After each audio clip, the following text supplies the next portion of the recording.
ناظرین، drama serial کفارہ کی نیکسٹ ایپیسوڈ بہت ہی زیادہ انٹرسٹنگ ہونے والی ہے۔ ابھی تک تو لگ رہا تھا کہ سالار کے فادر طاہر سکندر کو شاید ستارہ اپنی بہو کے طور پہ پسند آ گئی ہے، لیکن نیکسٹ ایپیسوڈ میں دکھایا جائے گا کہ وہ نہ صرف ابھی تک ستارہ کے خلاف ہیں بلکہ ایک بہت بڑی چال چلنے والے ہیں ستارہ کو سالار کی زندگی سے نکالنے کے لیے۔ صاحبہ کی پارٹی پہ جو کچھ میس کریٹ ہوا تھا، اس کے بعد جب ستارہ اور سالار گھر واپس آتے ہیں تو ستارہ کو ساری بات سمجھ آ جاتی ہے کہ سالار کی مدر کو آلریڈی پتا تھا کہ وہاں پر کیا ہونے والا ہے، اسی لیے مجھے انسسٹ کر کے اس پارٹی پر جانے کے لیے کہہ رہی تھیں۔ لیکن یہاں پر ستارہ جو غلطی کر رہی ہے وہ یہ کہ ابھی تک سالار پہ ٹرسٹ نہیں کر رہی، حالانکہ ستارہ کے سامنے ہی سالار نے منسٹر کے بیٹے کا سر تک پھاڑ دیا اپنی بیوی کے لیے، لیکن ستارہ کو ابھی تک یہی لگ رہا ہے کہ وہ لوگ سچ کہہ رہے تھے، سالار مجھے محض خرید کے لایا ہے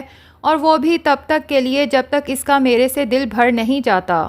ستارہ فیصلہ کر لیتی ہے کہ اب میں مزید اس گھر میں نہیں رہوں گی، لیکن وہ اپنے گھر بھی واپس جانا نہیں چاہتی تو اس کے مائنڈ میں نانی ہی آتی ہیں، انہیں کال کرتی ہے اور کہتی ہے کہ نانی پلیز مجھے یہاں سے آ کر لے جائیں۔ نانی ستارہ کو اپنے گھر لے جاتی ہیں، جس کے بعد سالار کافی زیادہ پریشان ہو جاتا ہے اور اپنی پریشانی صبا کے پاس جا کے شیئر کرتا ہے۔ اس کے ساتھ ساتھ وہ صاحبہ کی پارٹی کا سارا واقعہ بھی اسے بتاتا ہے، جس کے بعد صبا کو بھی یہی شک ہوتا ہے کہ صاحبہ اور موم ملی ہوئی ہیں۔ صبا سالار کے ساتھ ہی گھر آ جاتی ہے اور بہت زیادہ پریشانی کے عالم میں اپنی ماں اور باپ سے کہتی ہے کہ آپ لوگوں کو کچھ بھی کر کے ستارہ کو واپس لے کر آنا چاہیے، کیونکہ آپ لوگوں کو پتہ ہے کہ سالار اس سے کس قدر محبت کرتا ہے، اس کے بغیر جی نہیں پاتا۔ اب سالار کے فادر یہاں پر چال چلتے ہیں، بظاہر تو یہ شو کراتے ہیں کہ میں اپنے بیٹے کی خوشی میں خوش ہوں اور میں اپنی بہو کو گھر واپس دیکھنا چاہتا ہوں اور میں ہی جا کے ستارہ کو منا کے لاؤں گا، لیکن جب وہاں سے ستارہ کو لینے جاتے ہیں تو گاڑی میں ہی ستارہ کو سالار کے خلاف کرنے کے لیے کہتے ہیں کہ جو کچھ سالار نے آپ کے ساتھ کیا مجھے پتہ چل چکا ہے، اس نے آپ کے ساتھ اچھا نہیں کیا، اور اگر آپ ابھی بھی سالار کو چھوڑنا چاہتی ہیں تو میں اس میں آپ کا بھرپور ساتھ دے سکتا ہوں۔ ستارہ طاہر سکندر کے ساتھ گھر واپس آ تو جاتی ہے، لیکن وہ اب مکمل طور پہ سالار کے خلاف سوچنے لگی ہے۔ سالار روم میں جا کے ستارہ سے بات کرتا ہے کہ تم مجھ سے کس لیے ناراض ہو، میں نے کیا کیا ہے، جس پر ستارہ کہتی ہے کہ وہاں پر جو کچھ مجھے آپ کے بارے میں سننے کو ملا ہے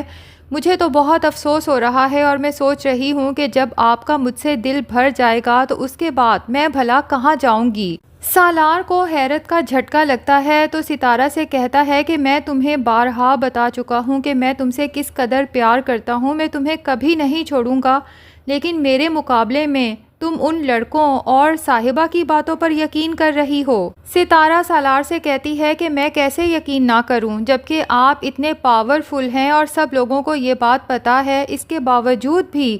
وہ لڑکا مجھے آپ کے خلاف اتنی بڑی بات کہہ کے چلا گیا، اور اس تک یہ بات آخر کیسے پہنچی کہ آپ نے مجھے حاصل کرنے کے لیے میرے گھر والوں کو پیسے دیے ہیں۔ اب ستارہ اور سالار دونوں کو ہی نہیں پتا کہ صاحبہ کو یہ سب باتیں دراصل سلمان نے بتائی ہیں، اور یہی باتیں وہ سالار اور ستارہ کا رشتہ ختم کروانے کے لیے استعمال کرنا چاہتی ہے۔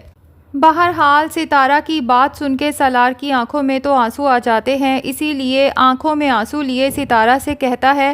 کہ تم ساری دنیا پر یقین کر لو، میرے اوپر یقین مت کرنا۔ تو ناظرین، کیا خیال ہے، کیا ستارہ سالار کے فادر کی باتوں میں آ کر سالار کو چھوڑ کے چلی جائے گی یا پھر آخر تک حالات کا مقابلہ کرے گی؟ کمنٹ سیکشن میں اپنی رائے کا اظہار ضرور کریں، اور اگر ہمارے چینل پہ نئے ہیں تو پلیز چینل کو بھی سبسکرائب کر لیں۔